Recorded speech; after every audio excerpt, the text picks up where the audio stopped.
Galit ang taong bayan kay Chot Reyes at ang hiling ng taong bayan sa SBP palitan na si Chot Reyes at pinagre-resign. Yan ang sabay-sabay natin alamin pagkatapos lamang ng intro.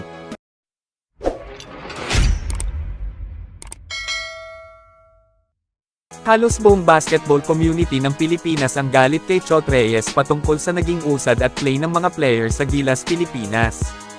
Ikaw ba naman ipasok mo si Renz Abando sa huli na ng laro imbis na malaki pa ang maitutulong neto ay mas pinili pa ibabad ang Ravenna Brothers? Hindi na ata alam ni Coach Chot Reyes na malaking impact ito sa ating kupunan. Parang di na marunong mag-handle ng tao.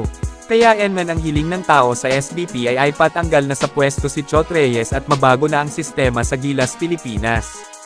At sana daw ay mapalitan daw si Chot Reyes ni Coach Tab Baldwin o kaya ni Coach Tinko na meron talagang karanasan para ma-handle ng maayos ang ating national team. Samantalang Jordan Clarkson nag-walk out sa kadahilanan para daw silang walang coach at ayaw daw paikutan ang mga players. Fans ni Jordan Clarkson nagalit kay Chot Reyes, kawawa nga ang Gilas Pilipinas sa Angola sa kahuliha.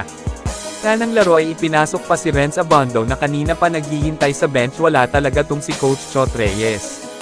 Di talaga napapansin si Renz Abando kahit ang laki na nang napatunayan neto, mas binababad pa si Kiefer Ravenna kaysa kay Renz Abando. Palakasan na ba talaga ngayon?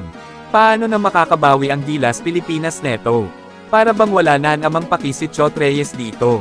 At samantalang may bali-balita nga na si Kabayan Kai Sotto ay di na makakapaglaro sa NBA at magpapagaling muna ito. Samantalang good news mga idol, Kai Sotto posibleng maglaro sa darating na FIBA sa darating na Agosto. At mga idol, kayo ay iniimbitahan ko na dumalo sa August 23 at 24 dahil fiesta sa amin sa Barangay Marinig. At makakasama natin si Konsehal Joel #1 kayo sa puso ko.